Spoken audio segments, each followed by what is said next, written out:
You're listening to another episode of the Young Investors Podcast, so sit back and relax as myself, Brandon, and my buddy Hamish discuss the latest in the world of finance and stock market investing. Now, a quick reminder before we get into the podcast is that nothing in this podcast should be taken on as personal financial advice.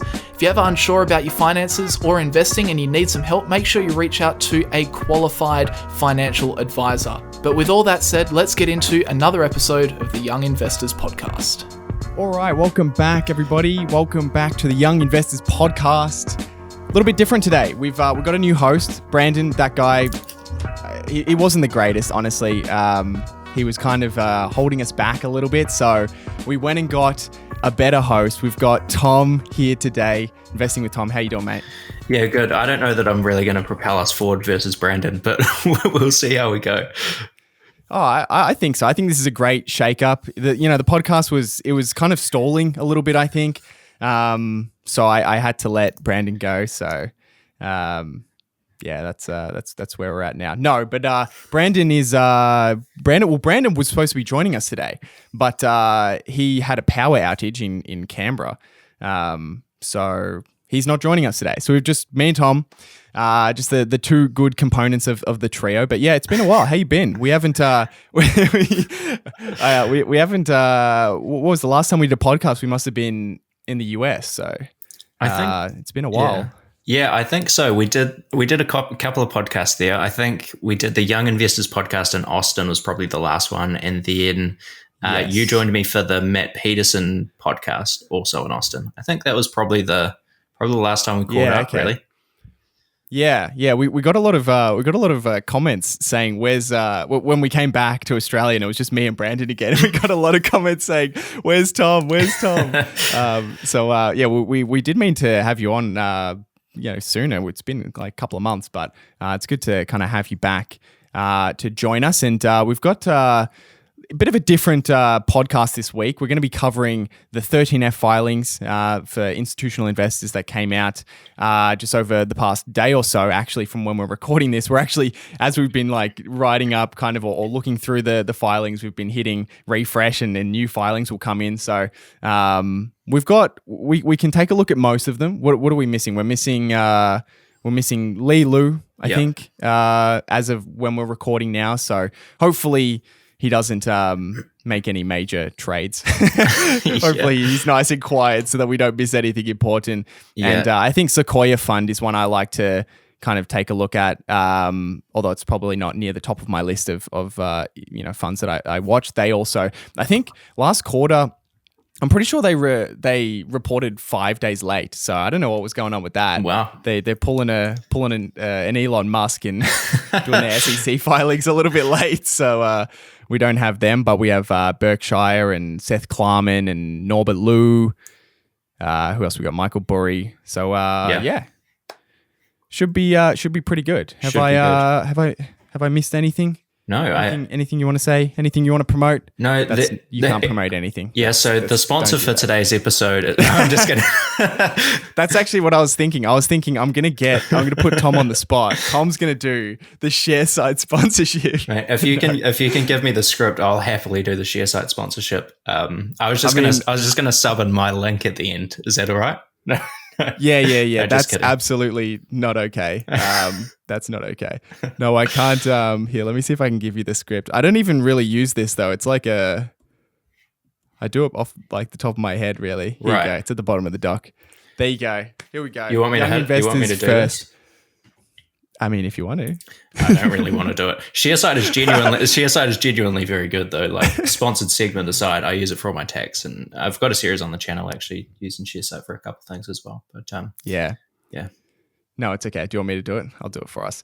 Today's episode is sponsored by Sharesight, which is an application you can use to track the performance of your stock portfolio. So you can bring in all of your trades either automatically by connecting your brokers, or you can do it one by one, or you can download your trades using Excel and import them into Sharesight. And once you do that, it will track all of the gains and losses in your portfolio. So capital gains, dividends. If you have dividend reinvestment plans, it will do those calculations for you. Currency gains if you're buying shares internationally or you hold foreign currencies.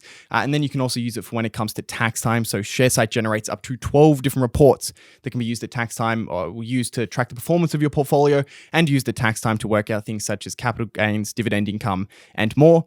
At the moment, you can try Sharesight for free by heading over to sharesight.com/young investors. That's site spelled SIGHT, sharesight.com/young investors. Use that link, sign up to a free plan, and track up to 10 holdings for as long as you want. Or you can also use that link to sign up to a premium plan for more features. And if you use our link, you'll get 4 months off a yearly subscription.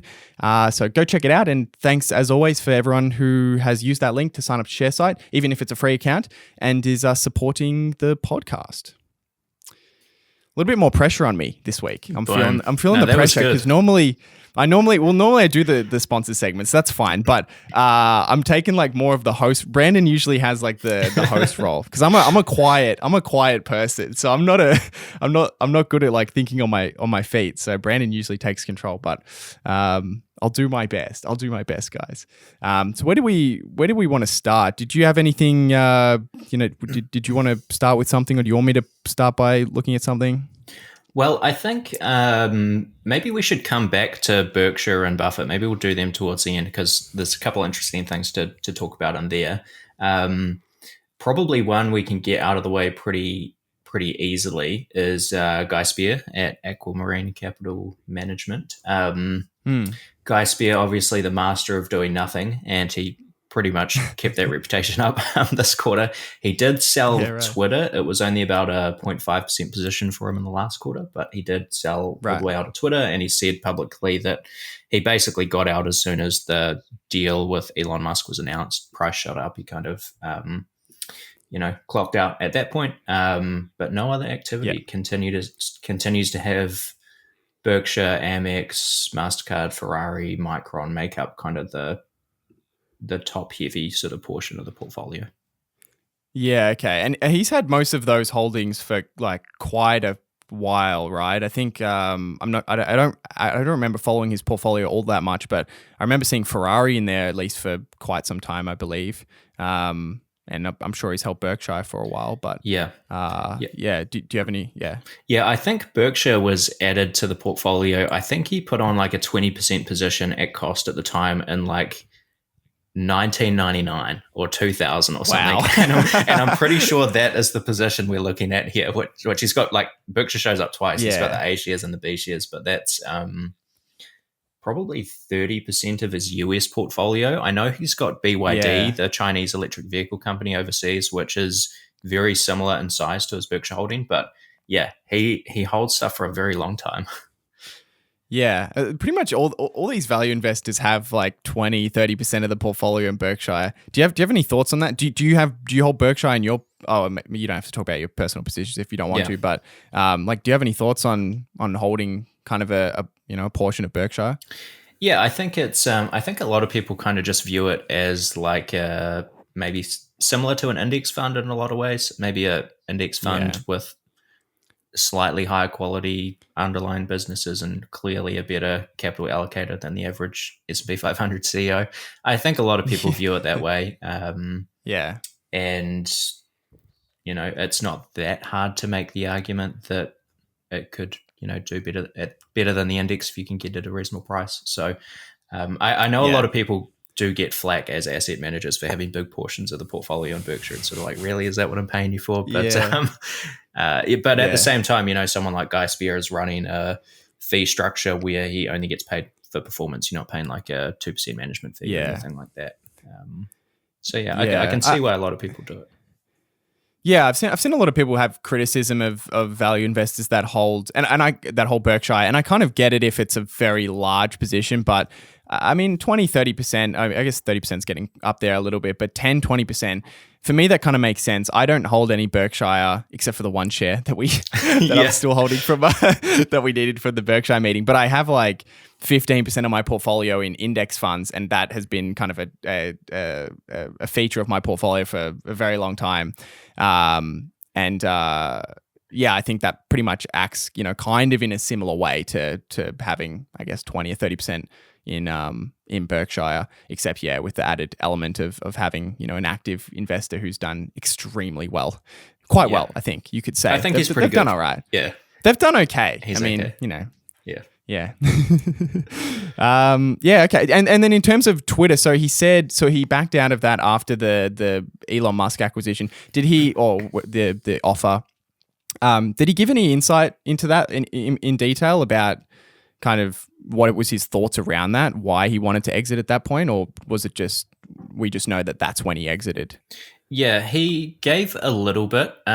He kind of said that he has sat on the sidelines for the past decade, really like looking at a lot of these tech stocks that have done extremely well and kind of felt like he missed it. And he nibbled a little bit at Twitter. Like it was a very small position, but I think he paid something like 10 times sales. You know, like you often hear people talk about valuation metrics of earnings, and he's paying, these multiples of sales. He was like, I've never paid this much for a company.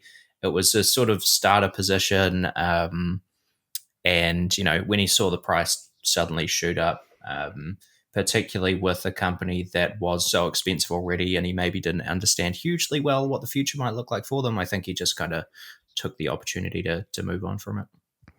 Yeah. Okay. All right. Is that all we had for Mr. Guy Spier? So we got from Guy Spier. I think I don't know. He must just go. If you follow him on Instagram, it looks like he just goes water skiing and drinks wine. So maybe that's. I don't think he's looking at the portfolio. He doesn't do anything. Yeah. That's yeah. I mean, look, that's just going to be a feature of value investors, and it's almost refreshing just to see that. It kind of frustrates me when I look at some portfolios and they change so much, and I just think, what's your conviction? Like, what's your vision for the portfolio? It's nice just coming back and looking at a portfolio. Yep, they did nothing this quarter yet again. Well, speaking of someone with a lot more portfolio turnover, should we do Michael Burry? Yeah, we should do. One? Yeah, we'll talk through it. Let me just read through Brandon's notes here because, as I said, Brandon was going to join us at the power outage.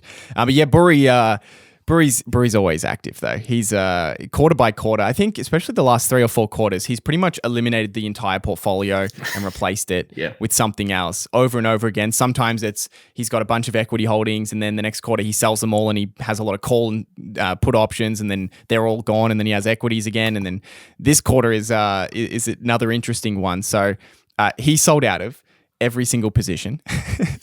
So crazy.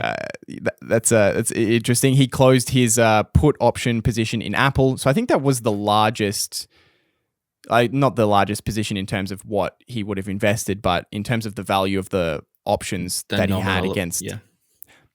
Yeah, the nominal value against the Apple shares. I think it was the largest position last quarter. So he's closed out of that. He sold out of Google and Meta, which he actually held both of those for quite a while, I believe, or maybe he had some options for them at some point and then some equity holdings at other points. Booking Holdings he sold out of Stellantis, Nexstar. There's quite a bunch there, so I won't go through the list.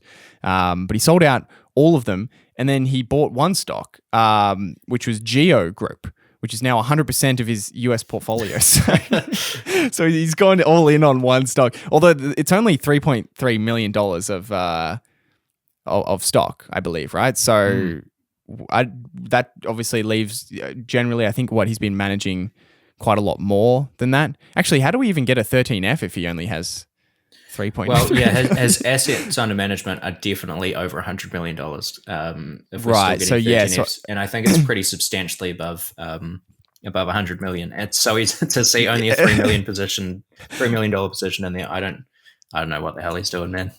Yeah, so he's got some cash, maybe he's got some other positions outside of the US. Who knows? Who knows what that man could be investing in anything. Like he could have bought $100 million worth of paintings. Like we really don't know what that man is thinking. But yeah. Look, I mean, Burry's been an interesting character recently because he's very active on Twitter at the moment, which is great because everyone wants to know what he thinks, and there's always lots of videos to make about him. But he's been sharing his thoughts a lot about macro predictions, and some of his trades have kind of reflected that over time. But yeah, I don't know. Do you have any thoughts on Burry? He always just, I don't know. It's hard to read his 13F because it's so. He trades in it so much that you can't even really trust anything he buys that he'll keep it for even 3 months. Yeah, it's very hard to look at. I I kind of look at it for entertainment value, but as far as like generating investment ideas, there's not a lot that comes out of it, to be honest. And just quickly, it looks like as of April, his assets under management was 291 million. So, don't know what he's up to with all that money. Very suspicious. Yeah. It'd be funny if it was just in like 200 million of cash. Yeah, who knows at this point? I mean, I guess the shorts don't show up for 13Fs, and Michael Burry is obviously very famous for shorting. So, yeah, that's an excellent point. Yeah, so the shorts won't show up, and he's been very, very pessimistic on the markets broadly. So yeah, that actually wouldn't be surprising at all if he had some large short positions there. But yeah, Geo Group, I think was it a private prisons business? So it's not an area I'm particularly interested in, to be completely honest, and it's certainly an area I know very, very little about. And I'm not really sure what that says about his opinion on the markets. Thinking that the prison population's going to go up. Yeah, I don't know. That doesn't sound, but it kind of goes in line with his idea that everything's collapsing. Yeah. No, I don't know. Who knows? He's much of an active trader when it comes to some of these positions. So and pretty small company as well, like only a $940 million market cap, according to Google. Right. So, okay. Who knows? Who knows? On the flip side, in terms of going back to some investors who kind of didn't make too many changes, Ackman. Bill Ackman, he didn't really make any changes during the quarter except for one change, which was he sold 100% of Netflix, but we already knew this. He disclosed it immediately after. So just to give some context, Netflix reported their second quarter earnings in April. The stock fell, I can't remember, 30% or something, and Ackman sold out after that decline, and he disclosed that he had sold out then. So that was a pretty major move. I think Netflix was like one of his top 5 positions. So it was quite, a substantial investment. I think he invested $4 billion and lost $1 billion on that trade. So, that was pretty substantial. But besides that, I'm just looking at his portfolio here, which is pretty concentrated. Not really any moves there. Slightly reduced Chipotle, slightly reduced Restaurant Brands International, Domino's, and Hilton. So yeah, nothing too much kind of to read into Ackman. May as well just flow on into the next one here, which is Seth Klarman, which is someone we don't hear too much about. He kind of stays out of the spotlight. Yeah. I don't know. He's very quiet. There's no interviews on him. Are there any interviews on him in like the last decade? I feel like there's a couple. I think there was one that actually came out earlier this year, but that was the only one I'd seen from him in quite some time. Oh damn! I must have missed that because I'll see if I can track down the name of that video on YouTube just while you're running through what he's been up to. Because you search Seth Klarman, at least maybe besides this video, you search it on YouTube and there's like one video that's in like 320p from like 2007 or something. Actually, now you mention it, I think he did do a talk for some. I forget which university, but I think it was whatever university he went to back in the day. That was posted on YouTube for like 2 days and then got taken down because apparently he didn't want that like out in the wide world. He just kind of wanted it for the people that were there watching it live. So I think that's actually what happened to that talk. But I do know Sven Klarman actually seems to have a bit of a summary video on that interview. He must have got in there quick and watched it. So if anyone wants to check that out, just YouTube Seth Klarman interview and it should be like right up the list there. Yeah, okay. But anyway, so Seth Klarman has that, he wrote a book, Margin of Safety, which I think it's like $1,000 because he only published like a few of them. But yeah, he follows, many of the same kind of core value investing principles. He actually has 50 stocks in his portfolio. So he has a lot of positions. The top 10 make up 70%. And then it seems like he kind of, anything he's potentially slightly interested in, he kind of just buys a little bit of it, and he has a lot of positions that are like 0.1%, 0.2% of the portfolio. It seems like he kind of dips his toes into those. So excluding kind of moves on those, because we'll be here forever, because he did dive in and out of a lot of those. He has a lot of legacy media, telecommunications assets, Liberty Media, which has kind of three wings. It has the Formula One holdings, the SiriusXM, which is kind of a radio broadcaster. They own Pandora.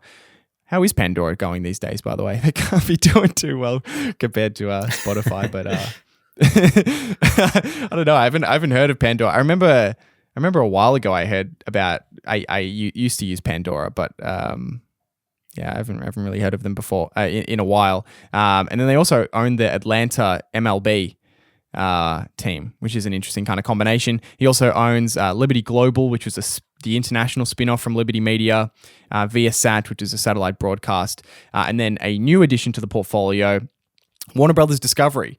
So this is probably the most interesting kind of move from, at least for me, for this quarter. His 10th, it makes up his the 10th biggest position in his portfolio, 3.7%. So it's a relatively small investment in his portfolio, but kind of goes alongside some of the other legacy assets that he has in the portfolio.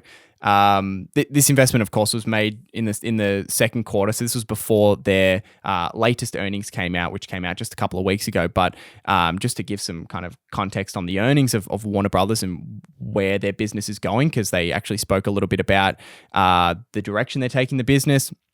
During the second quarter, domestic subscribers actually declined. So they kind of followed few of the other streaming services, which have actually been kind of struggling over the past couple of months to gain subscribers. Netflix being the worst, of course, with a 1 million subscriber loss in the last quarter. Warner Brothers lost 300,000 domestically, but they actually gained 2 million internationally. So they were still a net positive. And it was really interesting to hear the new CEO kind of came out and said they're going to be taking pretty much a completely different approach to Netflix when it comes to content. So they're actually cutting spending content on original content for their streaming services. So they're still going to make some series, but in terms of movies, they're going to continue to do everything through the traditional theatrical release channel. So they're going to do theatrical release. They have a shortened window and then kind of licensed out and released on their streaming services. And this kind of came after they lost $4 billion on $10 billion of revenue. So clearly, in the last couple of quarters, they've been spending massive amounts of money on their streaming services. A big chunk of that, of course, was through their streaming services, and they're going to be cutting that back. So interesting approach. It's pretty much the opposite approach to Netflix, which is Netflix is like, how can we spend as much money as possible on as much content as possible? And Warner Brothers just wants to be kind of, I think they said they just want to release a few pieces of content on their platforms, but make them really incredible pieces of content, which again is very opposite to Netflix, which is like, well, does anybody have a script? Let's just throw money at it. So it is interesting to kind of see the dynamic between the two different approaches. Yeah. I don't know. Do you have any thoughts on that? Yeah, I was just going to ask, because I mean, you've obviously been living in the streaming world these last few months, if anyone hadn't noticed. And really, I mean, are they having to cut back spending just because they don't have the scale of Netflix? Like, do they actually have the option to keep spending as high as they had it? Yeah, I don't think so. I mean, look, they're operating at a massive loss, and I personally think that they can't. They're cutting back because they haven't reached the scale. But it is a difficult, like, kind of chicken or the egg situation, because Netflix was also not profitable for a really long time. So it's like they have to spend, or at least is my view, it looks like they have to spend huge amounts to get the sub base, to get to scale, in order to support the content spend. And it is kind of a difficult kind of chicken or the egg. And Warner Brothers is basically saying we're not going to try and get to, well, at least not to get to scale through content spend. They're going to try and hopefully continue to grow their streaming service, but they're looking to continue to squeeze money out of their other revenue streams. So things like licensing, they're still going to be doing a lot of licensing to other streaming services, to other networks, and even just selling Warner Brothers produced content. Like, there's a lot of content that comes out on Netflix that's not licensed to Netflix from Warner Brothers. They just sell it to Netflix. So it's a Netflix original technically, but it's made by Warner Brothers. So they're going to continue to do that. And it's basically, I guess what you can read into that is they believe they can make more money by producing a show and selling it to Netflix than they can from producing a show, putting it on HBO Max, and gaining subscribers. So yeah, it is kind of just a different approach rather than spending as much money on their own content and keeping it all on one platform. They're still going to be kind of getting revenue by selling and licensing. So yeah, it's I don't know, interesting. Yeah. They also came out and said they're going to be combining HBO Max and Discovery Plus to make, I don't know, something maybe Warner Plus. I don't know. I don't know what they're going to call it. So they're going to be combining those streaming services together. So yeah, interesting. Klarman, another value investor who's recently taken a position in a streaming service. Berkshire took a small position in Paramount, and then you had Ackman, who was in Netflix, and Sequoia's in Netflix. So yeah, a lot of different takes on the streaming and media space. For sure, yeah. There's a lot of people dipping their toes into these streaming service stocks, and yeah, I don't know. It's like it's still a pretty fresh industry, and we really don't know how this is all going to play out. Yeah. I think that's fair. I mean, if you look at kind of how people are spending their time, the vast majority is still broadcasting cable television, and a lot of that will probably stick around for quite a while. Things like news and sports seem, at least more organic on broadcast and cable television, whereas movies is kind of more organic, I think, in a library where you can choose and it's on demand. So I think some parts will, take time to move over, and a lot of these media companies have big assets in news and sports. So yeah, it's not as simple as, next year everything's going to be streaming. It's going to be kind of a process of moving over, but it is interesting to kind of watch the different ways that media companies are deciding, do we go all in on streaming and just kind of neglect these other revenue streams that have worked so well for so long, or do we try and have like a balance of the two? Yeah. Yeah, I think that was pretty much it for Klarman. He sold half of his Intel investment, but yeah, I don't really have all that much to say about that business. Yeah, neither do I. What do you want to take us from here? Do you have a? Yeah, I had maybe a slightly different one to I guess the usual culprits for 13Fs. I have for a little while been following an investor called Norbert Lou, who runs a fund called Punch Card Management. I guess taken after the whole Buffett, you only get 20 punches in your lifetime, and if you thought about an investment really hard and before you made one of your punches, you'd have a good track record. That kind of analogy. And if anyone's interested in learning more about Norbert Lou, there's a 2005 lecture from Joel Greenblatt on YouTube, which is very good. It basically goes through write-ups from Value Investors Club, which is a website, basically like a forum where people can do write-ups of different stock ideas. And Joel Greenblatt actually helped set that website up. And the whole idea is like you submit a write-up of a stock idea, and the best idea each week gets $5,000 as a prize. And I think that's still running. And wow, Norbert Lou was one of the early contributors to that website. He went under the alias Charlie479, and in this old Joel Greenblatt lecture, he basically gives all the students 2 or 3 write-ups from this guy Charlie479 and talks through the stock ideas. Kind of has the students unpick them a little bit, and then basically shows how these stocks have performed. And I guess Joel Greenblatt wasn't really picking the losers in that particular lecture, but a lot of the stocks worked out extremely well. And one of them is pretty well known. Probably the stock Norbert Lou's most well known for is a home builder in the US called NVR. He took over management of his mum's $60,000 retirement account in the 90s when he first started investing in stocks. And he put a pretty substantial chunk of that into NVR. And I was just updating some of the numbers before this episode, but NVR had kind of 2 or 3 different engines for stock returns that all kind of performed well. They grew the business. So the underlying net income for the business went up 71 times between 1995 and That's not bad. and not bad, and December 2021. So net income went up 71 times. They bought back 76.5% of their shares, or in other words, your sort of proportional ownership of the company for each share went up about 4.25 times. And the PE that the company was selling for in the market went up about 2.2 times. So if you take the 71x in net income times 4.25, from the share buybacks times 2.2 for the multiple expansion, it's been a 668 bagger since 1995, which that's all right. Isn't too bad. So personally, I like to keep an eye on what Norbert Lou's up to. So for a long time, sorry, go ahead. Oh, all I was going to say is it's interesting that they did such aggressive share repurchases, but even still, the 71, the net income growth was kind of the biggest kind of driver in the business over that time. 71 times is kind of crazy. Insane. And then he still was buying it at somewhat of a discount, obviously, in terms of price to earnings ratio, because he still got the double in the valuation, which is kind of insane. Exactly. Yeah.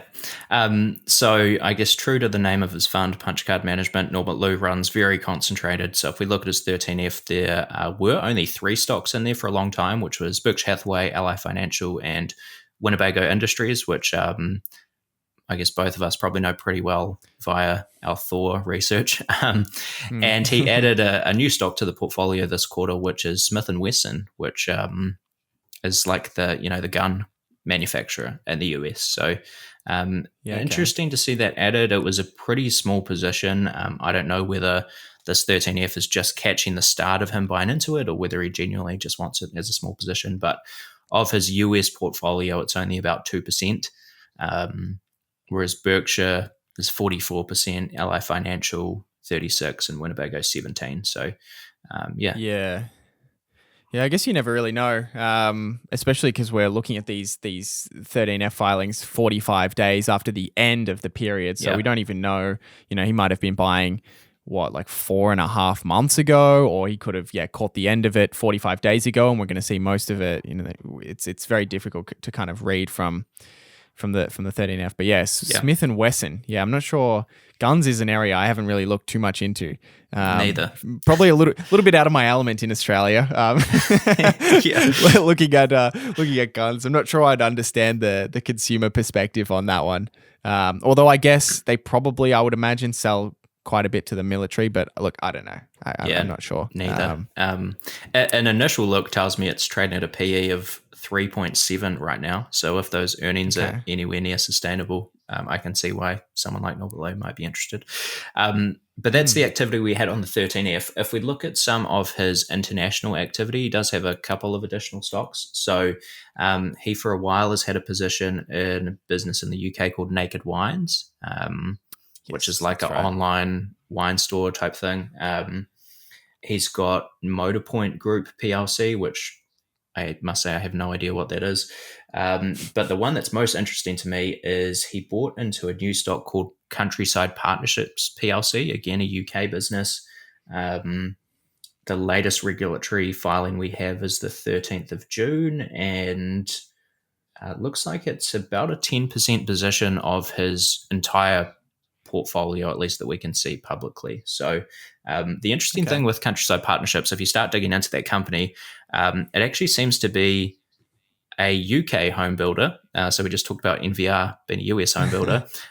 They've recently sold off a really low quality, low return on capital type business to funnel a lot of money towards share buybacks.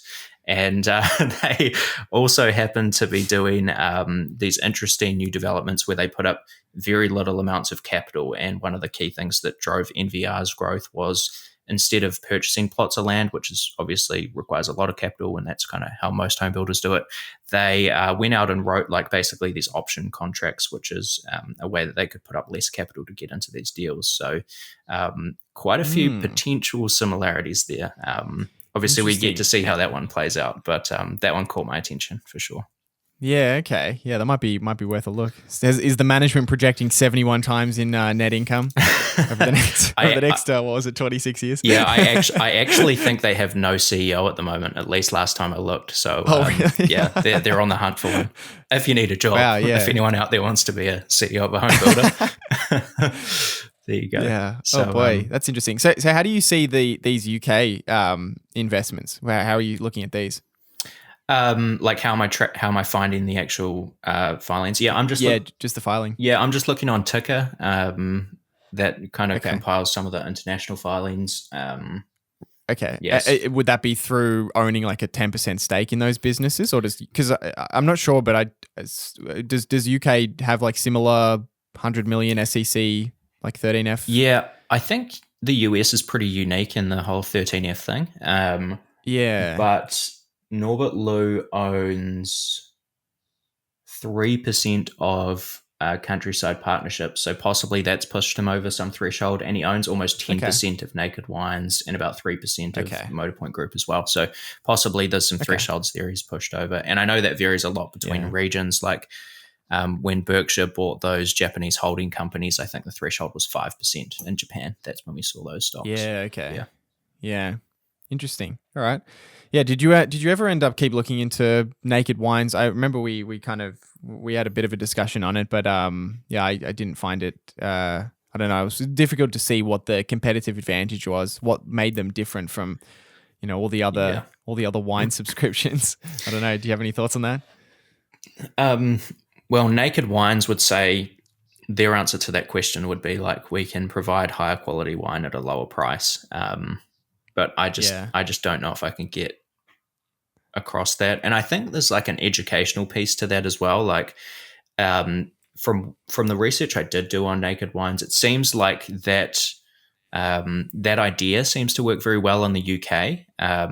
Whereas in the US, it seems like they've been sorry to any US wine drinkers, but yeah, it seems like the US has been a little more like brainwashed to basically say, if you spend more dollars on a bottle of wine, it must be better, and there's no possible way that it's an efficient market hypothesis all over again. There's no way that you can buy a lower priced wine and it be better quality. So I think there's an educational struggle there for Naked Wines, and the US is intended to be where a lot of their future growth will come from. So that was always my just consumer perspective of the wine market. As someone who's not into wine, I would always make that assumption. I would always assume if it's cheap, it's probably cheap quality wine as well. So that's where I was kind of stumped as to how is that gap with the consumer being bridged, because like every day in my letterbox I get those little cards that you get that you spend $150, get a free bottle of wine or whatever, and I should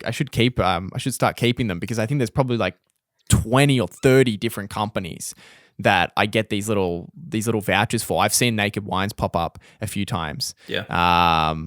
But there's so many of them. So that was kind of where I kind of left it. Yeah, same. It does seem like an area where there's an opportunity for a lot of disruption. Like I don't have the stats in front of me, but if you go into any sort of Naked Wines presentation, you'll see they basically lay out the economics of the wine industry as it typically is set up, and they'll say, I'm just pulling these numbers out of thin air, this won't be right, but it might be something like only 30% of the dollars you're spending on a bottle of wine at a supermarket actually go to the winemaker and the grape grower. A lot of it's just going towards all the middlemen along that supply chain doing the marketing. Exactly, yeah. So Naked Wines are working direct with the winemakers and cutting out a lot of those other people's margins, and it, in theory, should allow them to sell the same quality wine at a lower price. But that's the idea, at least.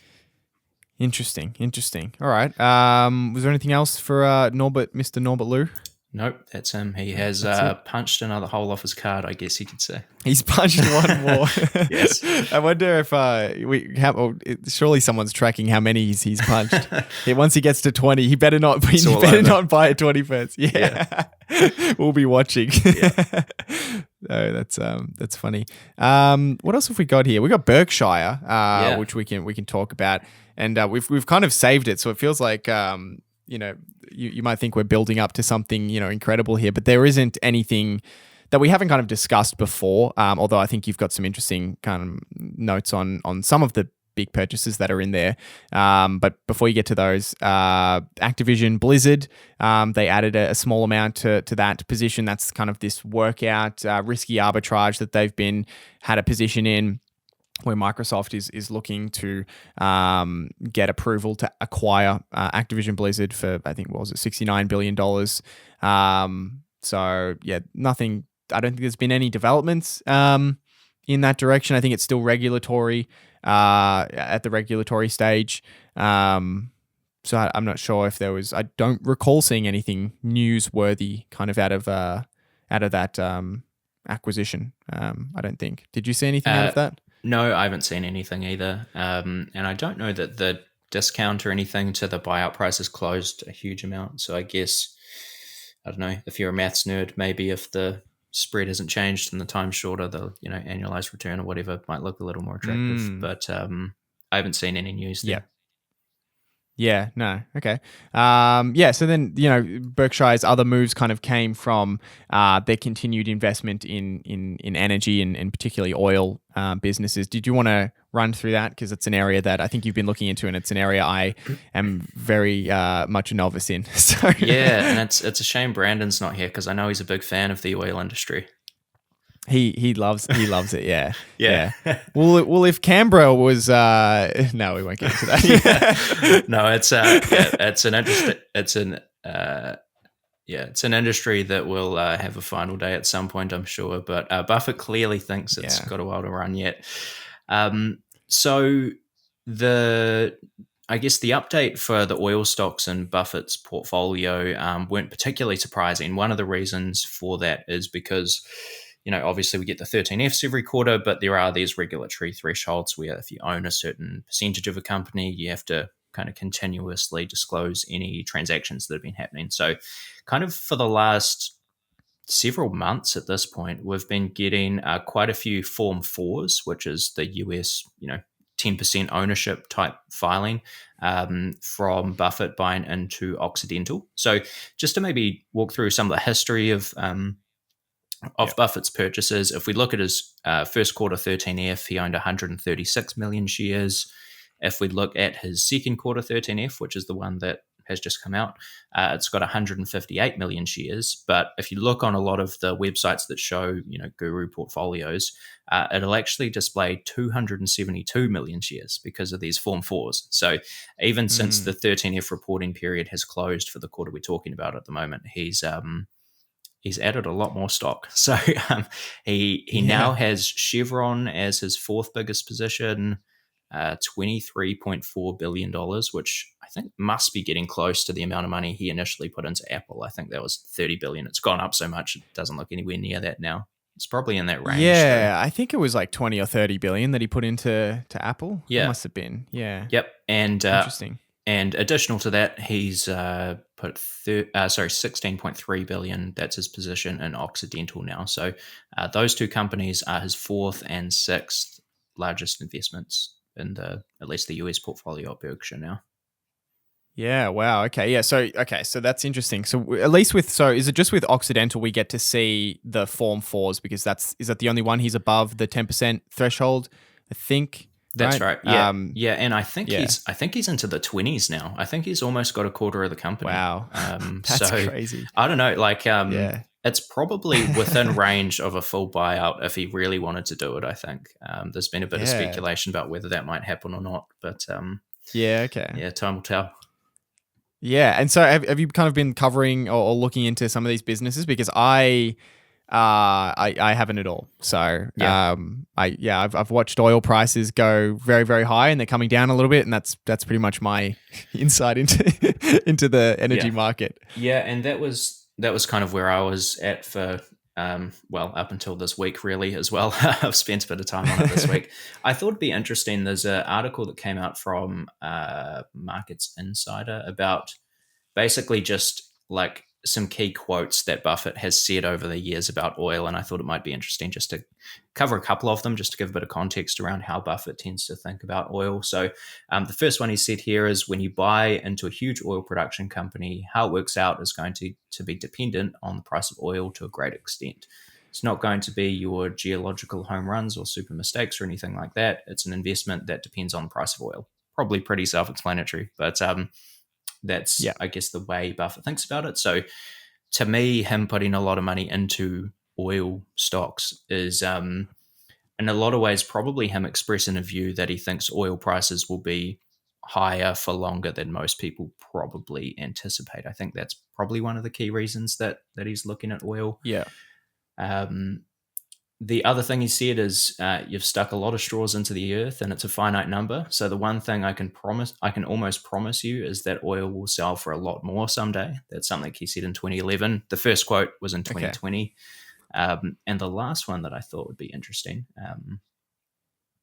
he said, it wasn't that long. So this is a 2022 quote. We're moving forward in time here now. So he said, it wasn't that long ago that the idea that anybody that produced a barrel of oil was somehow something terrible. I mean, just try doing without 11 million barrels a day and see what happens tomorrow. If we were to try and change over 3 or 5 years, nobody knows what would happen. The odds it would work out well are extremely low. For now, most people feel that it's nicer to have some oil in this country than to not have it. Yeah, okay. Interesting. So I guess, so with that second quote, with the straws in the ground, he's kind of indicating, I guess, that he believes like the supply will be kind of limited over time. And I guess he's just making a broad judgment about where oil prices will be in the future. Yeah. I think Buffett is, judging by the way he's investing Berkshire's money, I think he really believes that oil prices will be higher for longer than the market kind of expects. And you would think he has, I mean, he's got a pretty long history investing in oil back to like the 60s or 70s. Probably the most recent big one he did was in PetroChina in the early 2000s, which I think was about a 5x for him. Now he's making some pretty serious moves here. The other thing that I think always, you should kind of be looking at in any company really, but particularly with a commodity business like oil is just kind of what the capital allocation looks like. I think that's probably the second key element as to why Buffett is so interested in oil at the moment. So I've pulled out some numbers from Occidental's second quarter earnings, which they've just reported in the last few weeks. So Occidental is a $60 billion market cap company. They've got a little bit of debt, so the enterprise value is a little higher. But $60 billion market cap, and they just produced $4.2 billion of free cash flow in a single quarter. Wow. So if you annualize that out and assume they do 4.2 billion in every quarter for the next 4, that's a little under $17 billion in free cash flow, or a multiple of like 3.5. Yeah, right. But so obviously oil, is that going to be affected by the fact that oil prices have been massively astronomically high at the moment? Yeah, massively. Okay. So I think I might be slightly off on this number, but Occidental put out figures in their investor slide decks, which basically say our free cash flow will go up or down, I think $200 million for every dollar that the oil price goes up or down. So they're hugely leveraged to the oil price. And the other thing I was going to say is, actually not sure if I've got the numbers in front of me, but essentially they are putting almost all of that cash into either debt repayment, share buybacks, or dividends. As far as I can tell, there's basically like no oil company investing for growth, which is kind of weird. If you go back and look at some of the long run stock prices for these companies, a lot of them like are really only just getting back to 2007 levels, which is the last time we saw oil prices really go super high. And the whole kind of name of the game at that time was basically growth. Like all oil investors just wanted growth. We wanted more exploration, a lot of capex going into trying to find more oil. And a lot of people a lot of oil companies and energy investors got burnt from that time when it kind of all came crashing down. And it seems like people have really learned lessons from that, and they kind of just want the cash back now. They don't want growth. And you would think that would probably be positive for oil prices if generally oil companies are investing less in exploration. You would imagine there'd be less supply maybe over time, and that would drive potentially higher prices in oil for these companies. Yeah, I think that's probably one of the core thoughts going through Buffett's head. To be honest, is that everyone is doing this. Like everyone seems to be just not wanting to grow and just pay out big dividends and share repurchases. So you've sort of got this supply constraint potentially on the supply side. And then, I mean, if you look at the stats, like, obviously we're going to have to transition away from oil and gas over time, or we're going to have some serious climate issues. But if you look at the actual stats, like demand for oil, if you eliminate 2020, because demand for oil went down a little in 2020 when obviously no one was traveling or anything, but it's pretty consistently grown at like 2 or 3% a year the last couple of decades. It kind of just keeps trucking upwards, the demand for oil. Yeah, okay. That's interesting. Yeah, I mean, I think it makes sense that we're going to be using oil for a very long time in industrials and manufacturing. And there's just, I mean, you can kind of look at the consumer. There's obviously, we're moving towards renewables on the consumer front in some aspects, but, huge parts of the economy are still, fueled significantly by oil. And you can't imagine that that's going to, you can't flick a switch and turn that off all of a sudden. That's at least a 1 decade, probably multi-decade runway. So yeah, interesting stuff. I don't know. It's not a business that particularly stands out to me as being one that I'd be particularly interested in, especially because there seems like there's a lot of regulatory elements involved in the pricing of oil and that sort of thing. So seems difficult for me, but certainly interesting. Yeah. Maybe just one last quick thing I'll mention is from a lot of the investors that I follow on Twitter and that sort of thing, it seems like most of them tend to be landing on about like $60 to $70 oil is where the valuations of oil stocks tend to suggest that oil prices will fall in the long term. That's kind of about the range that is implied by a lot of the current valuations of these oil stocks. So yeah, Buffett clearly thinks that it's going to be substantially higher than that, or else he wouldn't be doing what he's doing. And if it turns out that oil prices long term are higher than the $60 to $70 range, a lot of these oil companies are so leveraged to that price. Like if we're even a little bit above 70, 80, 90 and getting to like, I think we got to 120 or 130 recently. There's just so much extra cash that comes in the door. It's kind of ridiculous, which is what we're seeing with Oxy at the moment. Okay, very interesting. And then weren't you saying that I think on all of the Form 4s, it looked like he was kind of buying at the same kind of price or something like that? Wasn't he? Yeah. Continuing to just dip as it dipped below? Yeah. Yeah, it seems like kind of anything below $60 a share he's kind of purchasing. So I've pulled out the latest Form 4 this runs from like the 4th to the 8th of August. So he's buying at 57.80, 58.60, 57.30, 58.50, 59, 58.80, and 60. That kind of, and it seems like it's been similar in previous Form 4s. So yeah. All right. Well, there you go. Do we have any other 13Fs? I think that might be it. I think that's it. We've also got from Dataroma a summary of kind of what the super investors or these respected investors that Dataroma puts in a list, what they've been buying most during the quarter.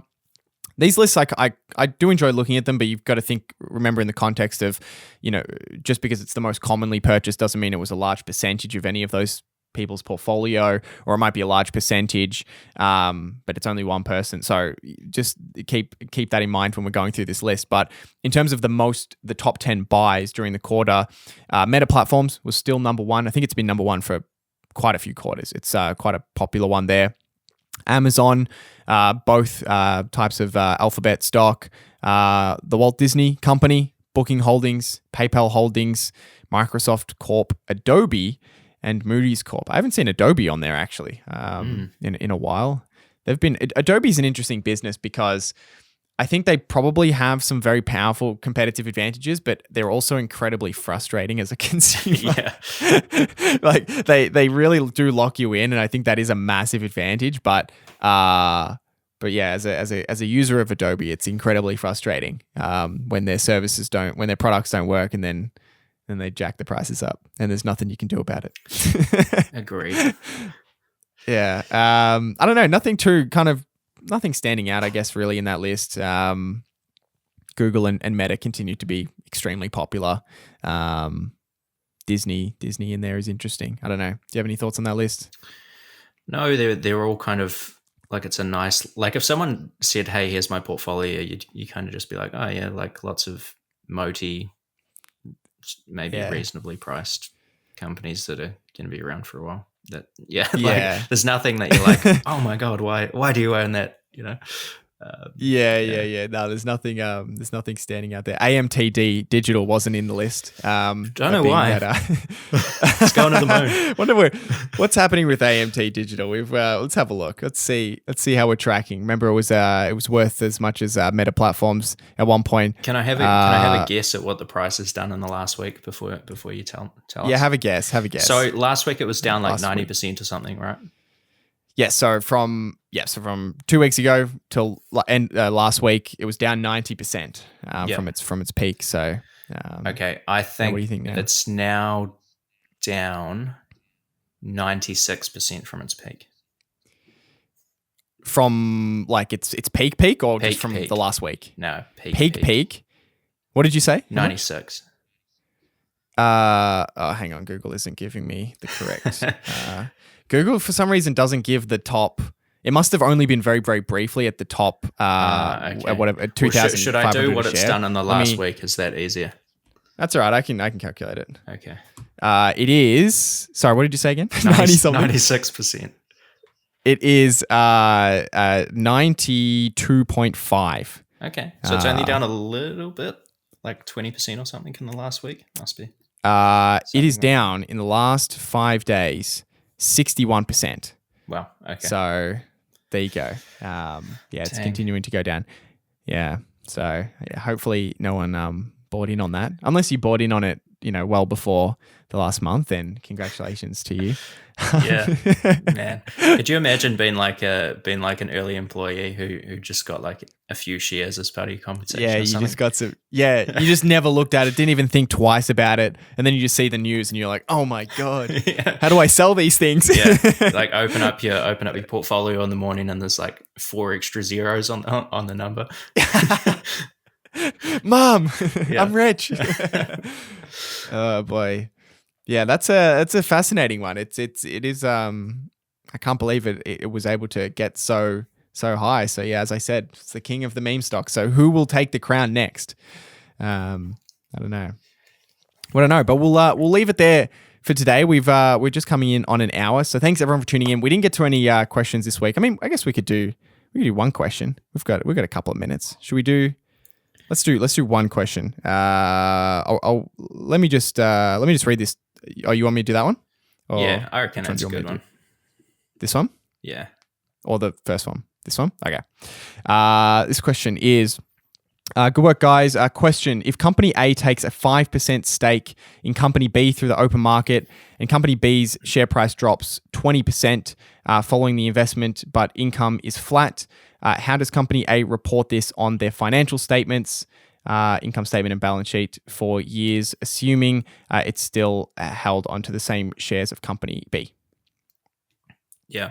I see you've got a few notes here, Hamish, so I'll let you maybe speak to those. But I think this probably covers like a few important accounting things, because the answer to this question is probably going to vary by country as well. And there's a few things like that. I know in like New Zealand, we had an accounting change a couple of years ago where if a business had like a long-term rental agreement or something of their office building, that would suddenly show up as a liability on their balance sheet, which I think was already the case in the US. And I think it just pays anytime you're interested in a company, particularly in a country you haven't invested in before, to just understand some of those nuances if you can, even though it's not always that easy. But yes, things like this can affect earnings a lot. Like Berkshire Hathaway is a classic where their stock portfolio, movements quarter to quarter are reflected in their earnings. So if you ever hear someone talking about a PE ratio with Berkshire, just like run and hide from that person because they probably don't know what they're talking about. And that's a time where it might pay, it probably pays to look at something like their operating earnings from, the underlying businesses at Berkshire as opposed to the net income. Not sure what you want to add to that, Hamish. Yeah, no, I'm glad you said that because I definitely would have forgotten to mention. Yeah, it does, of course, can very much vary from place to place. But just to give you US context, so there's really three ways that shares or when companies own parts of other businesses, there's three ways that they go about reporting it. If the stake is less than 20%, which is your question, it's based on the value of the investment. So if it's a public company, that'll be valued based on the share price, and that's what you get with Berkshire with the kind of fluctuations in their net income or their earnings per share. If the company owns 20 to 50%, they call it I can't remember the name of how they call it. It's called like a substantial or some kind of substantial position. They have a special name for it, but they use the equity method, which is essentially where they adjust. It's adjusted based on their portion of shareholder equity in the company. So the equity of the company that they own. And then if it's 50% or more, so if they own the majority of the company, then they just consolidate it into the financial statements. And it's a subsidiary. It's a partly owned subsidiary. So those are the three ways that kind of it's accounted for, at least in the US. And those general rules, I believe, apply in Australia, but for the ASX companies, but there could be variations. And you can be looking at one company where they have all three of these things. Like I'm just thinking again with Berkshire, they've got a stock portfolio, which is the less than 20% category. They've got something like Kraft Heinz goes in the 20 to 50% equity method, and then they've got say Berkshire Hathaway Energy, they're a 90% owner of, which just shows up in the financial statements. So it can be very complex. It can be. So I definitely get concerned when I'm looking at a company and they've got a mixed bag. But I mean, the equity holdings is probably the easiest, as you said, just to look at operating earnings. And I mean, even if they own 51% of a company, it's just consolidated in, so you get to see basically all the lines to proportionate to the business. So there you go. All right, we'll wrap it up there. Thanks, everyone. And as always, if you have any questions, feel free to head over to the YouTube version of the podcast, or if you're listening on Spotify or watching on Spotify now, I should say, you can go below and just ask your question there. And we're going to grab questions in the future from Spotify. We'll grab them from YouTube, and we'll always try and answer a couple of questions at the end of the podcast. Thanks, Tom, for joining me this week while Brandon is having a power outage. So thanks for joining me. Brandon will be back next week. He will be back. He's actually going away as well, which is why we originally were going to be recording. We're going to be pre-recording a podcast today for a couple of weeks' time, but we ended up shuffling a few things around. So I don't know. Who knows who's going to be on the podcast in the next few weeks? It could be just Tom. Maybe you'll both be gone. maybe I'll be gone too. Who knows? We'll try and we'll keep you on your feet over the next couple of weeks. But thanks to Sharesight, as always, for sponsoring. And we'll see you guys next week. See ya.